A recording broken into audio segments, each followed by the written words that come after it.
Rochon Distinguished Lecture Series, hosted by the Kite Research Institute, Toronto Rehabilitation Institute, University Health Network in Toronto, Canada. I know that we do have some guests from all over the world today. Before we begin, I'd like to recognize that this is Truth and Reconciliation Week here in Canada, and I acknowledge that the Toronto Rehab is on land in Toronto, which is the traditional territory of many nations, including the Mississaugas of the Credit, the Anishinaabe, the Chippewa, the Haudenosaunee, and the Wendat peoples, and is now home to many diverse First Nations, Inuit, and Métis peoples. We acknowledge our privilege, gratitude, and responsibilities in being able to live and work on this land. And now I'm delighted to introduce our speaker for today, my colleague, friend, and mentor, Dr. Leanne Togher. Dr. Togher, Leanne, is a speech-language pathologist who specializes in communication disorders following acquired brain injury. She is the professor of communication disorders following traumatic brain injury, TBI, recipient of her third National Health and Medical Research Council Senior Research Fellowship, Principal Research Fellow, and Director of the Communication Sciences Program in the School of Health Sciences, Faculty of Medicine and Health at the University of Sydney, Australia. I will also let you know that sadly, Leanne is not able to be here in person, so she is at home in Sydney, and it's 6 o'clock in the morning for her. So we're even more delighted that you've been able to join us.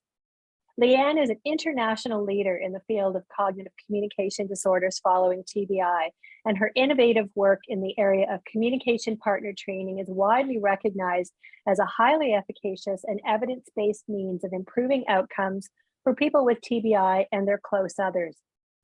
She's a widely published researcher with more than 150 papers, 4 books, and over 20 book chapters.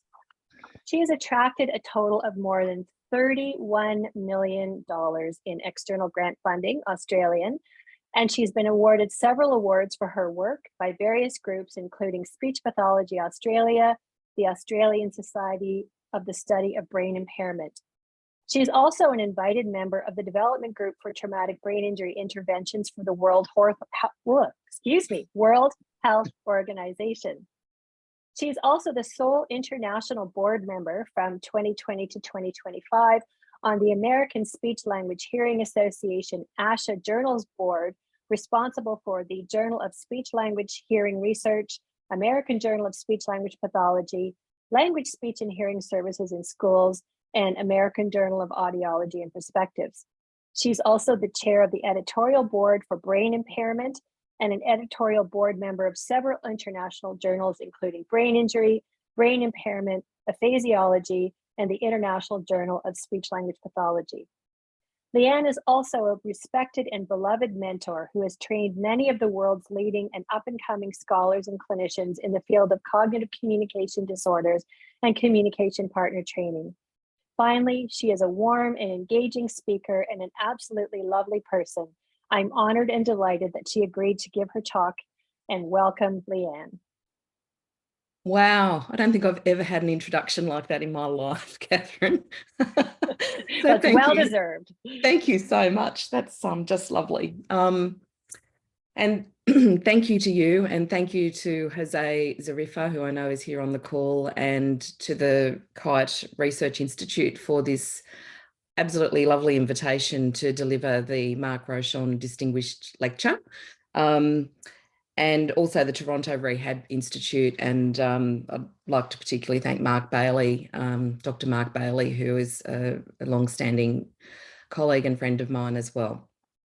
So I'm delighted today to be able to speak to you about something very close to my heart, which is communication disorders after traumatic brain injury. And what I'm planning to do today is give you a little bit of a tour of the work that we've done in the Acquired Brain Injury Communication Lab. And so a little bit of a history, kind of where it started, and then taking you through to some of the current work that we're doing, some of which hasn't actually been launched yet, but I thought it'd be a nice opportunity to share it with you. So let me see, here we go. Before I start, similar to Catherine, here in Australia, we also acknowledge the traditional owners of the lands upon which we live and work. and I'd like to acknowledge the Indigenous people who have custodianship and the law of country on which the University of Sydney stands, and it has many campuses. I'm actually sitting on Darug lands here this morning. Sydney Uni sits on Gadigal land. I'd like to pay my respects to all those who have cared for and continue to care for country. I couldn't proceed without acknowledging members of my acquired brain injury communication lab team. I've had a very long-standing relationship with many of these researchers, including Emma Power and Rachel Reade particularly, will have a big role in the work that I'm talking about today. But many of these other researchers here, I also want to acknowledge publicly. I also would like to make a disclosure statement. I am going to be presenting some training programs, TBI Express, TBI Connect, and Conversability. I just wanted to make it clear that I'm receiving no monetary reward from any of those manuals. I've given TBI Express and TBI Connect to ASBE. Conversability is not yet it's not yet operating, but it will be soon. And once again, I won't get any funding from it. I'm not going to go through all of that. That's just a public disclaimer notice about everything. Excuse me. So today I'm going to be talking about communication partner training. So I wanted to start out with just asking you all to have a think about some of the questions about your own skills and those of your staff and your students in relation to communicating with someone with a traumatic brain injury. Do you feel you have the knowledge and strategies to communicate with a person with severe TBI? You know, how comfortable are you doing that? What strategies, for example, would you use when you're speaking to someone who is verbose, they're very talkative, they're tangential, they can't stay on the topic? How do you deal with that as a communication partner? Do your staff and students have knowledge and strategies? Do people if you work in a hospital, would the nursing staff, the other allied health professionals, the medical staff, the kitchen staff, the porters, would they all know how to interact with someone with a severe TBI? And if not, where would you go to find some training? And if you're sitting there thinking, oh, actually, I don't really know, hopefully by the end of today, you'll have something to do, because I'm going to give you some, I think, quite a nice resource that will help with all of those questions. So today what I'm going to do is do a very brief overview of communication disorders following TBI. I can see in the audience that there are many very experienced people in TBI, but for some of you, you may not have had a lot of contact with people with severe TBI. So we'll give a very quick summary of the sorts of issues you might find for those people. I'm going to talk in detail about communication partner training. What is it? Where have we come from? Does it work? And then I'm going to introduce you to the Social Brain Toolkit, which is a new resource that we've developed here at the University of Sydney. And finally, just to give you the heads up that we're very happily about to publish the updated INCOG guidelines. So I'm going to give you a little bit of a snapshot of that. Because I looked at the proofs last week, so it's all happening. So if we start with communication disorders arising from traumatic brain injury, we know that a TBI generally has very far-reaching consequences affecting all domains of functioning. People can have medical problems, they can have hearing and vision problems, physical problems. Invariably, there can be changes in their ability to think and learn new things, which can be a challenge for treatment. They may present with changes in behaviour and personality, and family might say to you that, you know, they're just not quite the same person that they were before the injury. And on top of all of that, they can very frequently have communication problems. And those problems can span traditional communication issues such as having a dysarthria or slurred speech, and depending on which paper you report, that can be quite widespread. Aphasia, it may not be a traditional aphasia, the way we think about aphasia, for example, with stroke, but these folks can present with anomic aphasia, where they have a lot of word finding problems. So on a Western aphasia battery, they'll show up as being aphasic.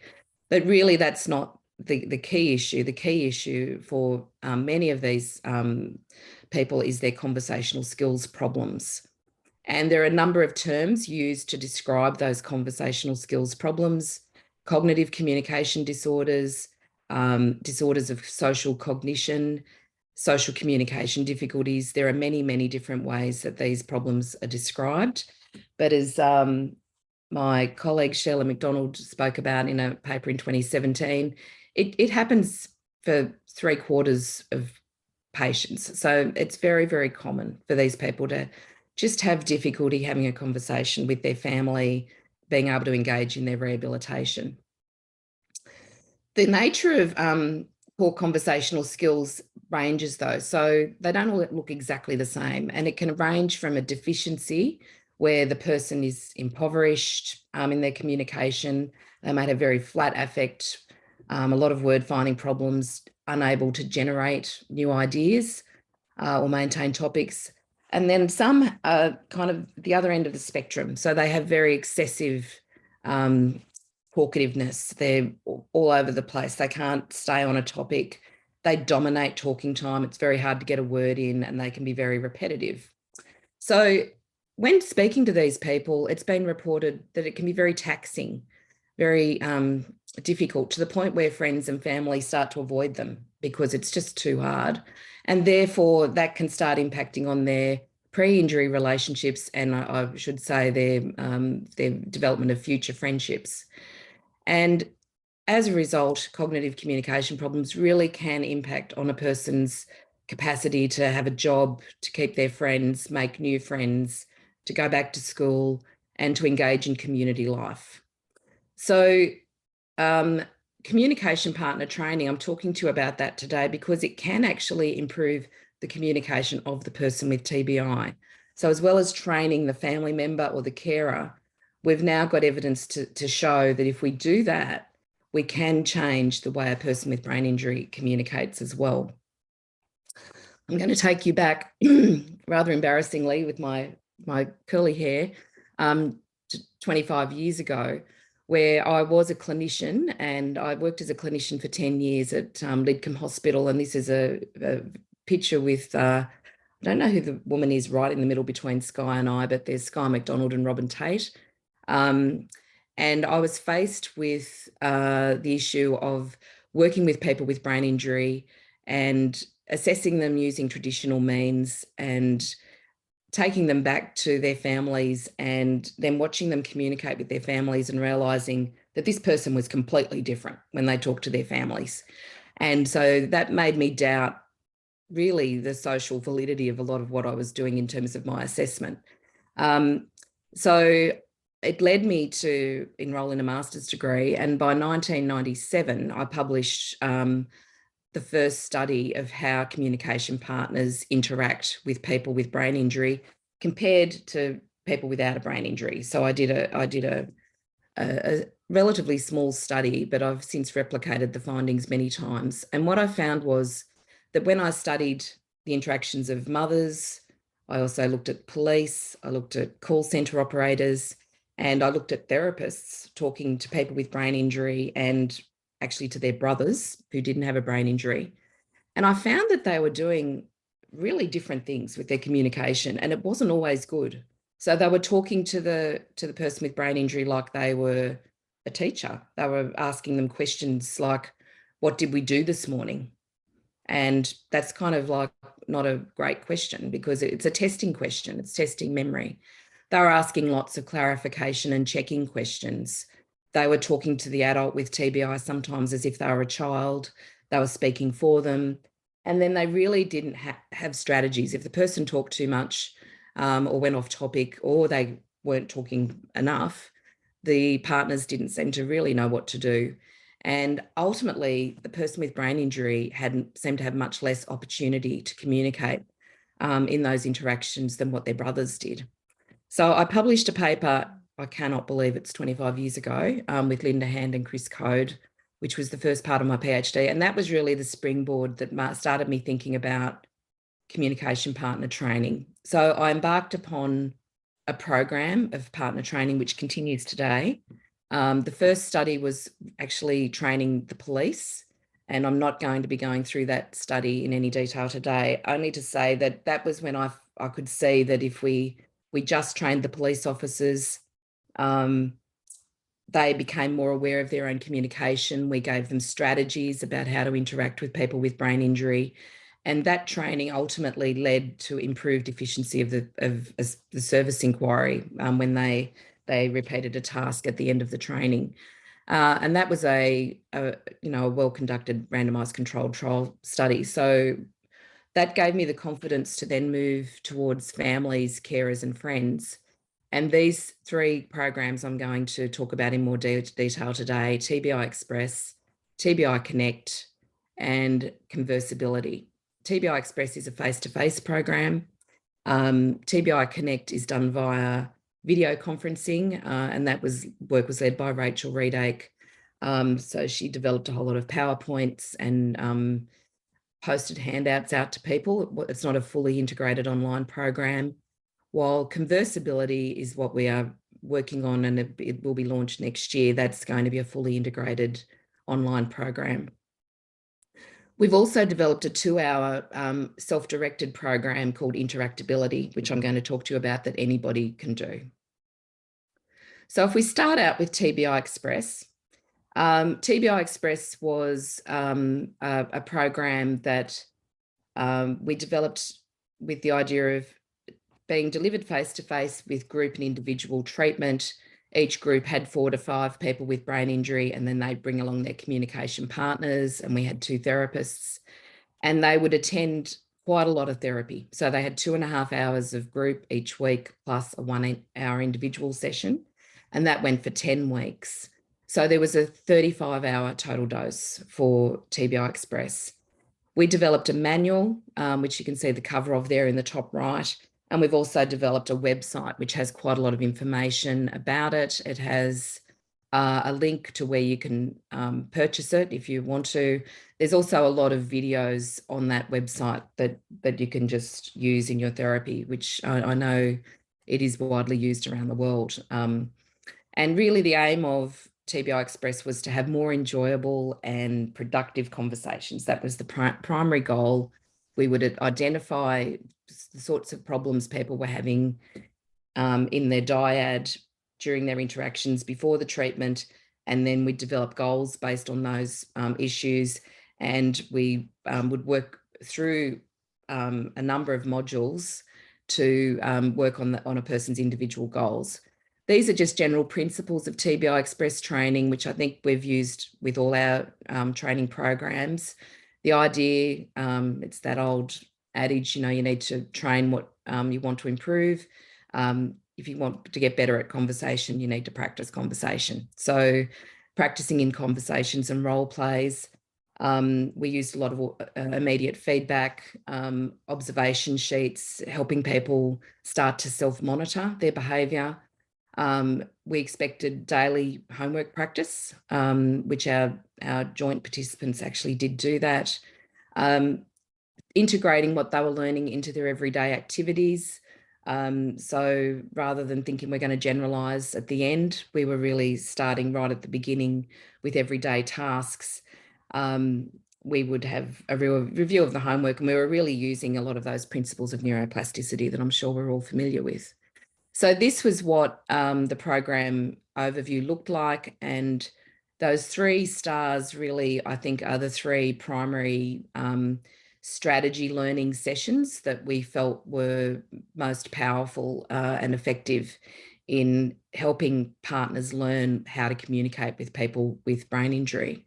So if I just start with collaboration, and this is drawn directly from the work of Dr. Mark Ilves on this manual, and who I worked with I was very fortunate to work with him before he passed away in 2009.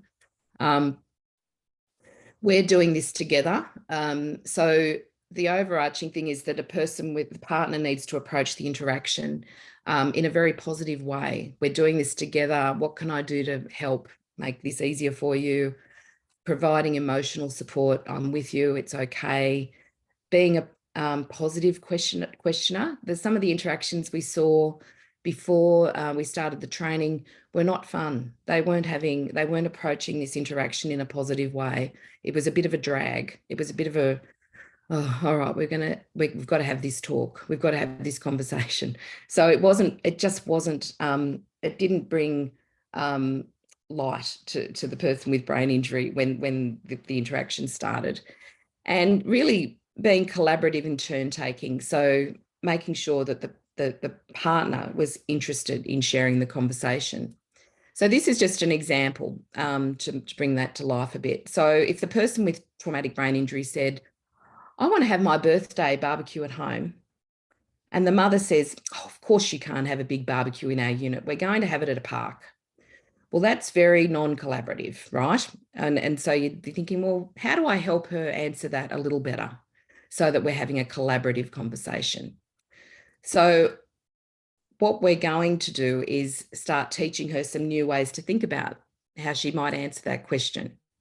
So she learns about the principles of collaboration, and we learn about emotional support and acknowledging the person's comment. Yeah, it'd be nice to have the barbecue at home. But I was thinking, though, if we've got lots of people coming and our place is pretty small, and then see if she can just give a bit of time. So this is providing cognitive support. This is letting the person with brain injury have a little think about what might be an alternative. So this is what collaborative turn taking is. And then if they don't come up with something, then having collaborative intent. Maybe we could think of bigger places to have it together. Let's Google some birthday venues. Do you have any ideas on where we might have it in a park? Maybe we could get a map out. So that's providing cognitive support. And then a positive questioning style. How do you feel about that idea? So we taught collaboration, and these things take a while to learn. So hence our 3 sessions at the end to practice them. We also taught this concept of elaboration, once again from Mark Ilvasaka, where you're teaching somebody how to elaborate topics. So your goal is, I want to try and keep this conversation going. Disorganized and confused in what they're saying, how does the partner help them organize the conversation so that you can have a talk in more detail? So if the partner says, what do you want to talk about? And the person with TBI says, oh, I don't know. We found that happened a lot when people said, we went out for lunch. That was what they said. What the person could say, is introduce some topics the person's interested in. So right now in Sydney, we're about to have a football grand final this weekend in Sydney, and Parramatta is one of the teams. And so everybody's talking about the footy here in Sydney. So you might say, oh, I know you've been following the football. How's it going? So pick a topic of interest to the person. That means knowing what's interesting to the person, which we had to do some work with that. You can add a comment, so not just questioning. Oh, I think Parramatta's going to win the grand final, and just see if they respond to that. You could ask them for their opinion. How do you think their training's going? Ask an open-ended question to see if they can answer with their opinion. And we often found that if we gave some information to the person with brain injury, it gave them some cognitive structure so that they could then overcome memory difficulties. You weren't doing those testing questions, and they could then make more of a comment. So you could say, as the partner, or the mother could say, my favourite game was back in 2007 when you and I got that picture. Remember, we were at the game and you got that picture with the captain and you framed it and you put it on your wall. So that is helping the person. That's what I mean by giving cognitive support. So there's a lot more detail. This manual is 400 pages long, so there's a lot of detail in the TBI Express manual. But that's like a very quick overview of the kinds of skills that we were teaching. And then we were also very aware of the nature of questions and question asking. Good questions can work very well to fix conversations, make sure everyone gets a chance to talk, guiding and extending person's thinking. But we also saw the impact that negative impact questions can have. And I saw this, and I still do, mothers ask a lot of testing questions. Do you remember what we did yesterday? Do you remember last weekend? When is your birthday? Person with brain injury says 15th of January, and they say, good, that's right, it is. So that's not a good conversational technique, but we see that quite often with families, and they're doing it because they're trying to help the person remember, I think. But it can be a very frustrating experience for the person with brain injury, and it can be like an interrogation. So we taught them about how to ask good questions, open-ended questions, questions about opinions and feelings. So did TBI Express work? Well, short answer is yes. We found that the people with brain injury had better interactional skills as measured on the adapted Kagan scales. Partners were better able to provide support for the person with brain injury, and that helped them communicate effectively. And the conversations were rated as more rewarding, less effortful, and more interesting. And we also saw these effects maintained at 6-month follow-up, which was impressive. And I think that was because the partners were the ones who were trained and they kept those strategies going. So this was a 3-arm RCT, and the communication partner training group improved relative to the other 2 groups. So this told us that training partners was more efficacious than just training the person with TBI alone. We noticed some really lovely outcomes from TBI Express. There were people re-establishing their social networks. They were engaging in activities. They were, in some cases, the person with brain injury started getting a bit more independence back. And so this led us to the conclusion that we should think about partner training as an important complementary treatment for people with TBI. So we learned a number of things. One was skill development's challenging and it does need time. These things, you can't just do it in a session. So all our intensive training programs are 10 weeks long because it really does need time to learn these strategies. We learned that we needed some shortcuts to display some of these complex communication behaviours. And so we started to think about Mark Ilvasaker's self-coaching and metaphoric identity mapping as an underpinning, and starting to use metaphors in our training, which emerged in the next version of our training. We noticed that a lot of our clients were having difficulty with the travel that was needed to attend the group sessions. We recognised that there was repeated active learning. There was a lot of practice. These were prominent aspects of the intervention. And we also could see that it was really important to have a manual and video learning resources. And we noticed that it did actually change some lives, and we're still in touch with some people from that initial training, and it really was a turning point for them, for the partners and the person with brain injury. But it did lead us to think about what about other service delivery options might we look at. So we moved to telehealth service delivery, and Rachel did this work as part of her PhD, and she developed a program called TBI Connect, which, as I said, was delivered by video conferencing. And so it was, this was a randomized controlled trial where she looked at face-to-face versus telehealth as her conditions. And this treatment did not have a group. So it was just working with the person with brain injury and their partner for 1.5 hours a week for 10 weeks, and same aim and pretty much the same components. So the idea, I think the primary change was simplifying some of the ideas and using a lot more metaphor. So there were core processes in each session. These are the 10 modules in TBI Connect, reflecting on positive and negative experiences since the last session, homework tasks. You'll see there's a lot of repetition here from TBI Express. they had to record at least one conversation a week that was reviewed during their treatment.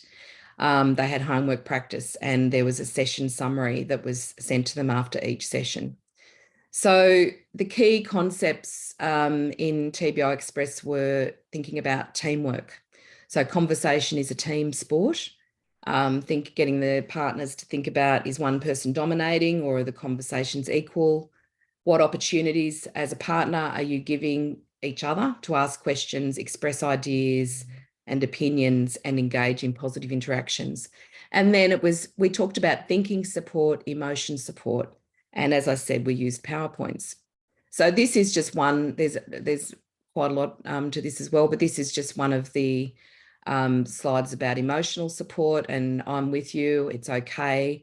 We've got some video supports. This is part of the video that you can find on TBI Express, the website.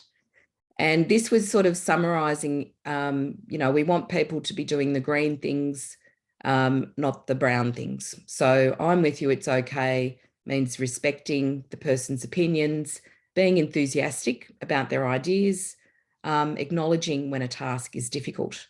That's being an emotionally supportive in the collaborative. This comes from collaboration. That's different to someone who is giving the person a lecture, being negative and not acknowledging when a task is difficult. So we simplified things quite a bit with this. And what we found was it was another positive trial. Partners improved the conversational support they provided, and that was once again measured on the adapted Kagan scales. What we noticed was they were, after the training, better able to give time for the person to formulate their answer. Really important. One of the most key things is giving people time to think and to respond, because people with brain injury really do have those information processing issues where they can't think as fast as they used to. Acknowledging that the communication is difficult sometimes. So if they can't think of a word, saying, wow, I can see that's a bit tough. Let me help you. Let me see if I can help you with that. Providing cognitive scaffolding and support. Because of that extra support, the people with brain injury also improved. So their scores on the interaction and transaction scales of the adapted Kagan scales got better. They were judged by independent blinded assessors. So we're confident with these results. They improved their topic maintenance. They reduced their inappropriate conversational behaviours. They got better at initiating topics, and they were better at their question asking skills. And this really led on to, Rachel measured quality of life. She did a number of secondary outcome measures. People were engaging in their life more at the end of this treatment with their families and friends. And for some, it was much more than what we thought. They went back to part-time work. They started doing community volunteering. They were getting back to college. They were doing things that at the beginning they just didn't think they'd be able to do. So it was in some ways not surprising, because communication drives everything we do, right? So if you're a more confident communicator, you may be more able to return to some of those really important life domains that we all value so much. So I'm going to move on now to the next iteration, which is the Social Brain Toolkit. And this is a suite of 3 online resources, which we've developed as part of quite a big team. So we have University of Technology, Sydney. We partnered with Brain Injury Australia, which is the peak consumer body here in Australia. We partnered with a startup company called Changineers, which is hosting the Conversability platform for us. And the work was funded by iCare New South Wales. So Conversability is the next iteration of TBI Express and TBI Connect. It involves conversation skills training for the person with acquired brain injury. So we've expanded this to not just TBI. So other diagnoses of brain injury are quite, we're happy for them to be using these materials. We've developed them so that someone, for example, with a very mild aphasia, for example, may want to do this training with their family member. They do the training with their partner. It's delivered on a fully integrated online platform. Once again, it's video conferencing and with the speech pathologist, but we've added in this idea of self-guided modules, which I'll talk a little bit about in a minute. Social ability was developed by Dr. Melissa Brunner, and this is an extension of her excellent PhD work, which focused on social media skills for people with traumatic brain injury. And the aim of social ability is to use social media, i.e. Facebook, TikTok, Twitter, Snapchat, Instagram, whatever the platform is, in a safe manner and in a successful way to facilitate social networking and I think identity development as well. And she's also been using this as part of working with Facebook groups here in Australia. And then the final part of our social brain toolkit is Interactability, which is a self-guided resource for families, friends, carers, anybody really, anybody who wants to know how to communicate with a person with brain injury in a successful way. So this is our Social Brain Toolkit team. We had a slightly different approach to developing these resources. We've really focused on collaborative design with end users. We've put a lot of work into co-design, into focus groups, into developing the resources, giving them back to the people, letting them have a look at them, taking their feedback on board. And this has been an iterative process through this project. So it's at the point now where we've completed most of the pilot work and we're in the process of implementation. And we've also planned the implementation from the outset. And Melissa Meow, who is a PhD student with Emma Power, she has been focusing solely on the implementation of Social Brain Toolkit. So this is our team here. You can see we've got Emma and Melissa from UTS. There's our team from Sydney Uni. Petra is doing her PhD on conversibility and interactability. Liz is managing the social ability program. Rachel was our project manager and still is, and has kept us all on track. We've worked with the University of Sydney Business School, Professor Stephen Maguire and Dr. Jared Damond. And actually tonight I'm going to a session about startups and how to make something sustainable, which is what we want conversibility to be. And then we have our project partners, Renee Lim at Changineers and Nick Rushworth at Brain Injury Australia, who's on our committee. And we also have a project advisory committee of clinicians who work in private and public institutions here in Australia. People with brain injury and their families are also on that committee and have been instrumental, really, in what we've developed.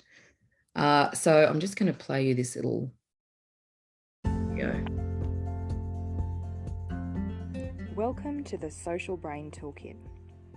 The Social Brain Toolkit contains 3 tools to help people communicate again after an acquired brain injury. Conversibility helps family, friends and partners have enjoyable conversations again after an acquired brain injury. Social ability helps people with an acquired brain injury use social media safely and effectively to connect with others. And interactability helps carers, clinicians and people with acquired brain injury understand communication change after the injury. Together, these make the Social Brain Toolkit. And thanks to our PhD student, Melissa, and her sister for the graphics on that we sat down to try and come up with a logo, and that was just such a wonderful creative logo. So conversibility, as I said, is our speech pathology managed treatment program. So it has 10 sessions and we're trying to keep them to 1 hour. Some of them, it's hard to do it in an hour, but we're trying to get it down to a 10-hour total dose. So it has the person with brain injury, their carer, family, friend, support worker, and the speech pathologist. And there are the 7 modules, but you'll notice we've simplified things even further here. And this is based on feedback from all our stakeholders. So we all have some problems with conversation. We can keep improving our conversations.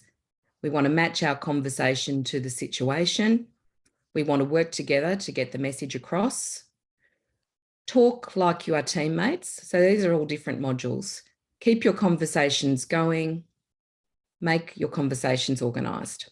So it's simplified language. We've had a lot of input about the accessibility of the materials on the website, using our visuals, using the nature of the language we're using. What we've done with this is we've got self-guided and virtual sessions together. So the person does some work in advance. Everything is online, the manuals, the resources, and the self-guided resources can be things like this. I'm not going to play this one, but this is like a little 1 to 2 minute video to teach some new ideas. So the participant gets some instructions. All the instructions we've recorded them all so that if a person wants them read out to them, they can have them read out to them. And we have some cute little animations to teach new ideas. They can do things like watch a conversation, and it's a bit more interactive. So this is a conversation between a woman with red hair and a woman with blonde hair, and they just have to tap the button when the woman with red hair is talking, tap the right button when the woman with blonde hair is talking. So we're trying to give them a task to do to engage with conversations, and that's obviously thinking about whether the conversations are equal or not. We ask them to give some personal responses, and these are uploaded very easily onto the website, and the speech pathologist can then look from the back end to see whether they've done their homework and what kind of things they're writing about in some of their answers. So, think about your script for a scene before you get there doing a scene. So this is about preparing for maybe a challenging situation. We have other activities that where they're using sliders. So we tried to change up how people would respond. So, this video mentions 5 ingredients which are part of conversations. How important are these ingredients to you? So work together to rate how important you think those ingredients are. So all of this gets uploaded, and then the speech pathologist can look at it before the session, and then you're going into the session to work on these concepts. And we also have set it up so that the person with brain injury and their partner can easily record their video within the platform and then upload it. And we've given instructions. We had some feedback about that. That was actually probably one of the most complex tasks. And we've just reworked actually the back end so that it's easier. And the speech pathologist can then watch that video in advance before the session. So I mentioned in passing the idea of metaphors, and I'm just going to show you, I think probably, I think I've got time for both. So this is sort of an idea of working together to get the message across and making your conversations organised. Remember, we talked about collaboration and elaboration. We've really embedded these concepts now into conversability, and questions are also embedded. So we don't do a separate module on conversations anymore. So let me show, this is just a little metaphor video. This is a draft. It's not the actual final one that went in the training, but it gives you an idea of how we're trying to get people to think about messages. And this actually came from a participant who really caught onto the idea that having a conversation is like passing a ball, and that they wanted to pass the ball equally. So have a look at this. This module is about the idea, make your conversations organised. The last module... Sorry, I've missed one. This is the one. In conversations, we need to work together to get the message across. Communicating a message is like passing a ball. Both people need to work together to make sure that a ball gets passed successfully, And in the same way, both people need to work together to make sure that a message gets passed successfully. Sometimes in a conversation, the message doesn't get across successfully. In other words, the ball gets dropped. This could happen when the speaker is giving too much information or is talking for too long. It's a bit like throwing someone a ball that is much too big for them to catch. Problems might also happen if the speaker is giving information that is not needed or is jumbling up the order of the information. It's a bit like throwing a random selection of balls at someone and hoping they'll catch the ones that are important. The listener also has a role to play in making sure that they're ready to catch the message and not distracted with other things. We can also have problems in conversation when the listener isn't engaged or ready to ask questions about the information. Conversations are most successful when we work together to get the message across. Okay, so I'm going to skip over this one. So you can see it's much more simplified, but people with brain injury and their partners tended to take that concept and then be able to apply it more easily in their training. That's what we're finding in the pilot. I want to move on to interactability because this is something that you all can do or you can do with your students. What we did was we reviewed all our existing partner training programs and really came up with what would be suitable for a short course. So we wanted to make something freely available that was engaging, and what were the key ideas. And this, once again, was developed with our broader team. And so these key messages of every brain injury is different. You can't see a brain injury. How you communicate makes a difference. Talk like a teammate. How do you support someone who can't talk? So you get set up, you wait for your turn, and you make your move. So that's really, we cover augmentative and alternative communication a bit with that one. How do you support a person who talks a lot? And it's really the key message is, I hear you, I'll steer you in the right direction, I'll be clear for you. So Interactability has videos. We had a video production company make some films for us. There's presentations, there's quizzes and reflective questions associated with each of these messages. And so we've set it up actually with some very generous individuals, one with aphasia, one with dysarthria, and this woman here, Bridget, who has a cognitive communication impairment. And so this training can be done on your phone, it can be done on the computer, it can be done on an iPad. And we've set it up so that it's quite easy to read and to follow. And you can see that, you can mark you've done that as complete and then move on to the next topic.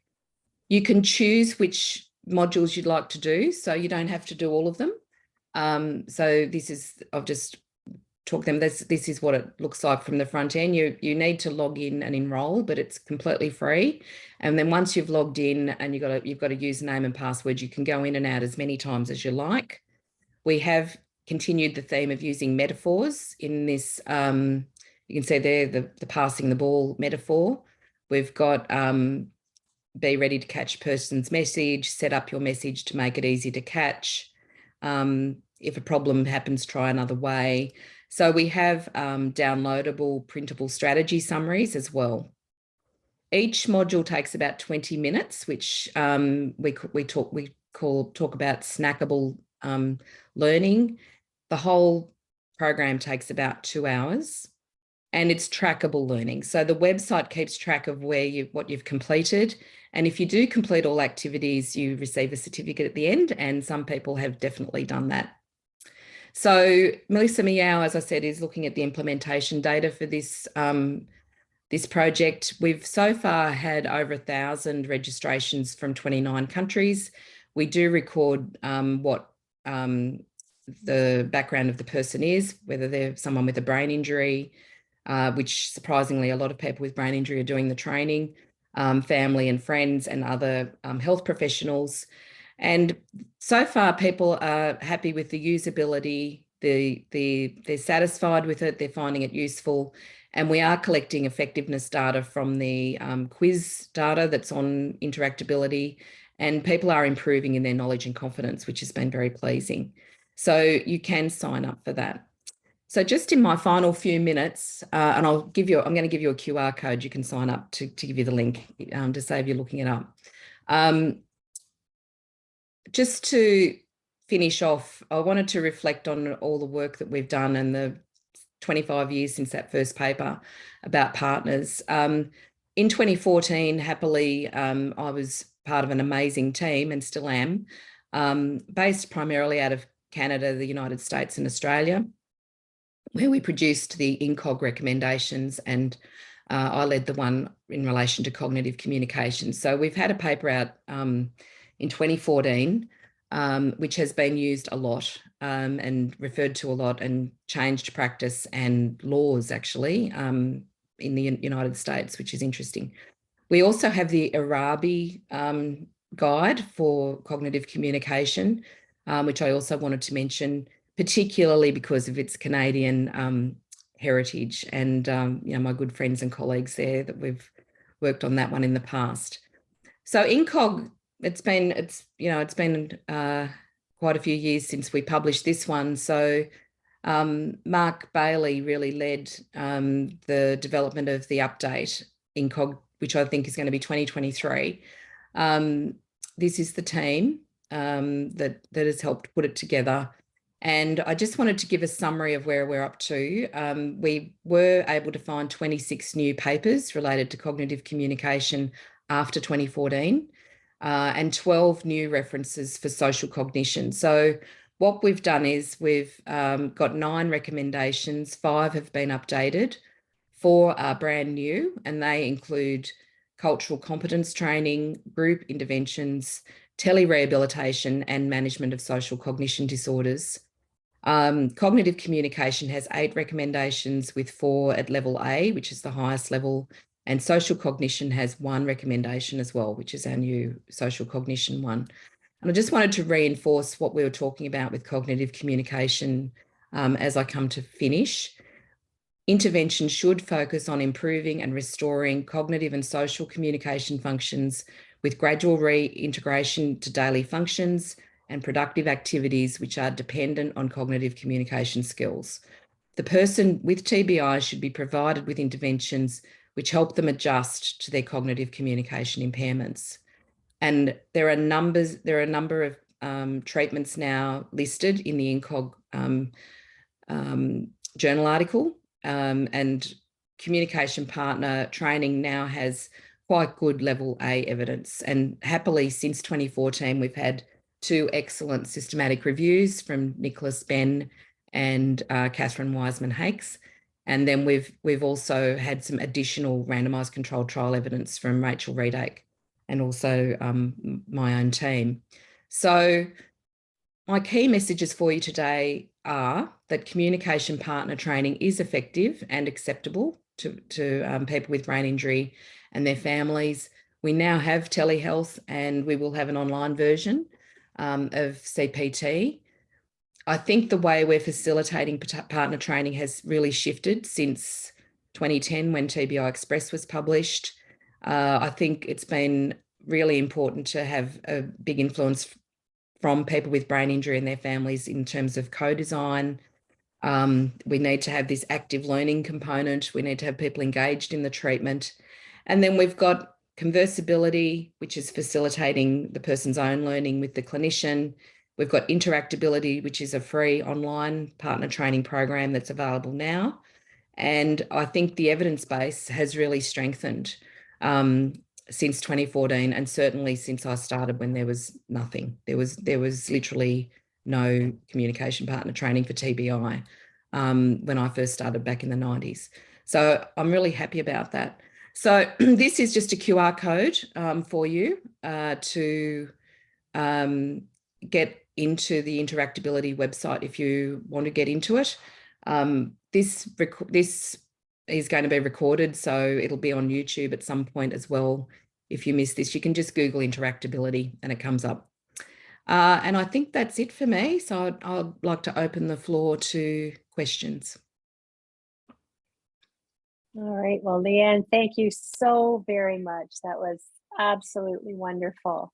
We do have a bit of time for questions.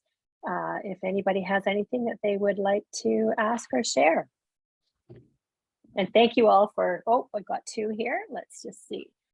Elizabeth says, thanks for a great presentation and an impressive set of studies. Thinking about the TBI Connect study, for example, did you have inclusion and or exclusion criteria re an individual participant's cognitive profile? So basically, the participants in TBI Express all had severe TBI. In terms of a cognitive profile, no, we didn't have a particular cognitive profile. The person, other than the person with brain injury, needed to be exhibiting a cognitive communication disorder. And in terms of exclusion, we did not include people if they had a severe aphasia to the point that they were unable to engage in conversation. And we didn't include people if they had a very severe dysarthria. But other than that, we took pretty much everybody. Yeah. Okay. All right. Thank you.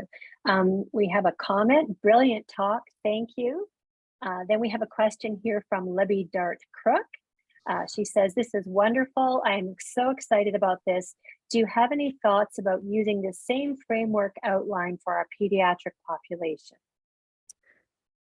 Oh, Libby, I've been asked that question so many times. And interestingly, the concepts that we've used that came from Mark Ilvasaker, so those are original collaboration, elaboration, he wrote about that in relation to training parents of preschoolers. So that came out of a book chapter of his, and we adapted it up for adults. So it actually started with pediatrics. It hasn't, as far as I know, ever been trialed with pediatric population. But I think it could easily, I think these concepts could easily be adapted to parents, because that's really where it came from. That was the source, and it was remarkable. I watched him train parents. He never trained they were little children, they were 3-year-olds, but he was really training parents in how to not just drill their kids when they came back from daycare or from preschool or kindy. It was really doing things like that demonstration, you know, finding out from the teacher what did the child do that day, and then saying, hey, I heard today you drew a really great picture, and see if that then triggered a memory for the child, for them to be able to then have a positive interaction. So he really developed this with children. Okay. Yeah. And Libby, that would be a great postdoc for you. So there you go. Oh, look, I would love it if someone picked this up and did it with kids, because I'm asked that often. Yeah. Whether we could do it. And the answer is yes, I think we could. Yeah. Okay. And a question from my lovely colleague, Justine Hamilton. Have you had any participants engage with more than one communication partner, either simultaneously or sequentially? So the answer to that is yes. We've had, there was one I can think of in particular with TBI Express, and the carer, there was a paid carer, attended the first, all the original assessment and everything that we did.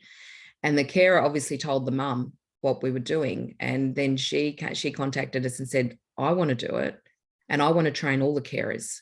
So because this guy was quite severe, he had paid carers throughout the week.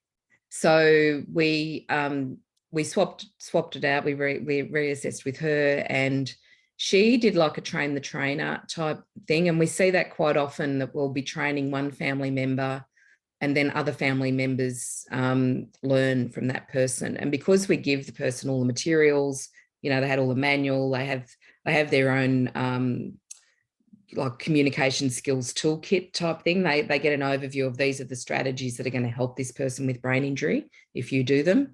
So we have actually engaged with more than one partner, and it has been family and sometimes friends, sometimes it's a sibling, sometimes it's paid support workers. So yes.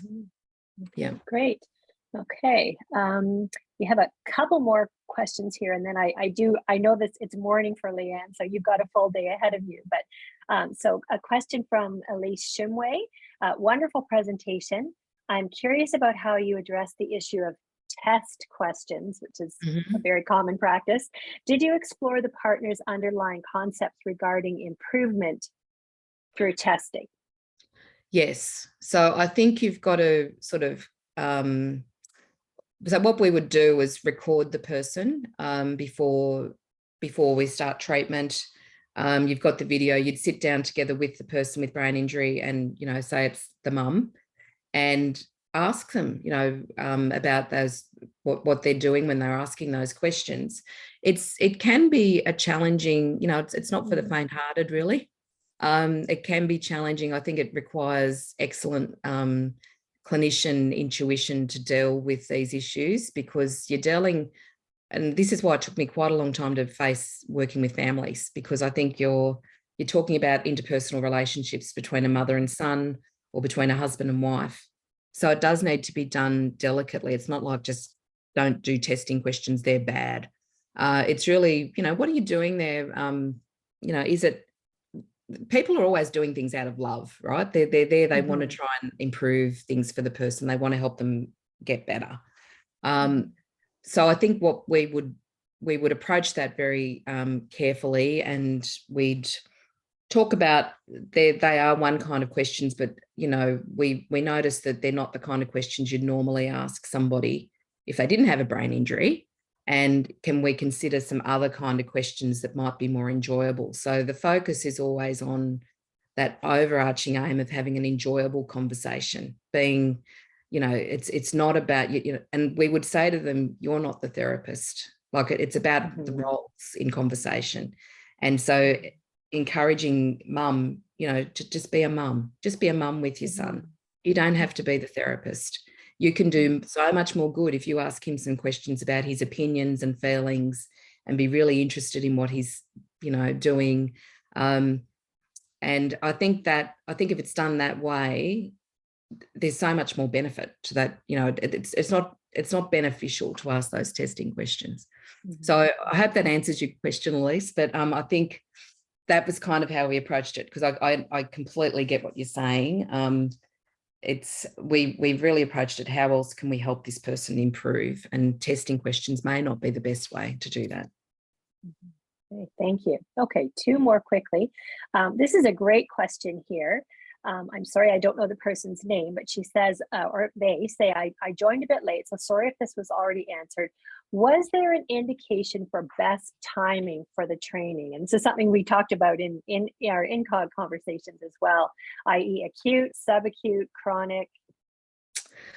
All the work that we've done to date has been with chronic, people with chronic TBI. So primarily because we've been doing clinical trials, and we've not wanted the confounding variable of spontaneous recovery to affect our results.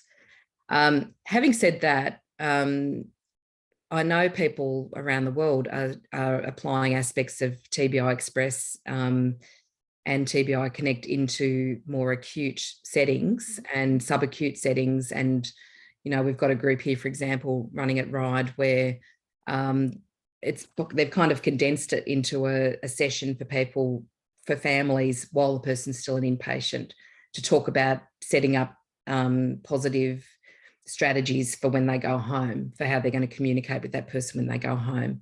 It hasn't been trialled from a research point of view, but it makes perfect sense to me as a clinician that that's what you would do. And I've done it myself with somebody who was very early on with a very distressed wife of a husband.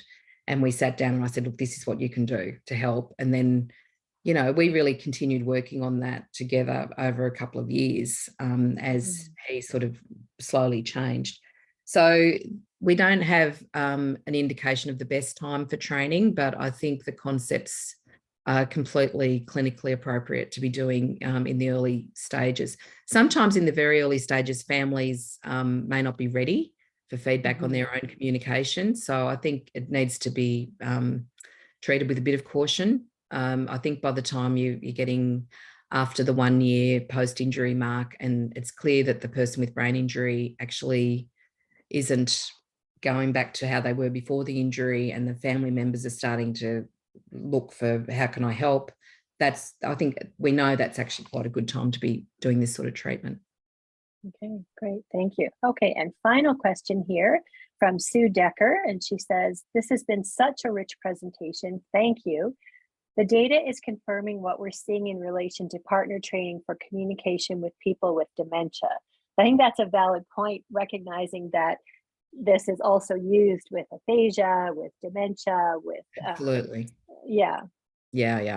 And interestingly, Emma and I, excuse me, Emma Power and I are supervising a PhD student here in Sydney who is interested in building Dementia Express. So I think, I think we're starting to get a better appreciation of dementia as a cognitive communication disorder, and many of these principles are completely, applicable to those people with dementia and their families who are also looking for some guidance. So I'd agree with you. I think that it's matching up. Clearly there was a rich history of aphasia communication partner training. And I'm very indebted to the Aphasia Institute because they were very kind with the outcome measures that we used. They let me adapt the Kagan scales for TBI. So I think having that cross-fertilization across different communication disorders really strengthens everything that we're doing. So yes, I think dementia is I think it's an area that's relatively untapped, and I think there's a lot of work that we could be doing with those populations as well. Yeah. Okay, well, listen, thank you so much. Elise just put in a comment, absolutely helpful, thanks. So as we wrap up, I would just like to say again, a warm thank you so much. Even though sadly we couldn't see people's faces, I could feel, everyone nodding and smiling. And, I miss being able to see everybody. Yeah, it's hard, isn't it? But, yeah. I think it speaks to the importance and relevance of this topic that we had. We had visitors from Denmark here, we had somebody from the UK, we had people from the US, and a really great Canadian contingent. So thank you. I hope that this is the first of many conversations around implementing communication partner training in North America. And I will say to those of you who are still here, I am working with SAC, Speech and Audiology Canada, to arrange a longer training session with, we're hoping that Emma Power, Leanne's and our wonderful colleague is going to be doing something probably in 2023 at a broader level. So again, thank you so very much, Leanne. It's been an absolute pleasure. My pleasure. Thank you once again for the invitation. I was delighted that we could have a particular focus on cognitive communication with the Mark Rochon Distinguished Lecturer. It was a wonderful opportunity, and once again, thank you to the KITE Research Institute and Miloš Popovic, and to Jose Zarifa, and to you, Catherine, for helping set this up. It's been fantastic. Yeah. Take care, everybody, and have a wonderful night.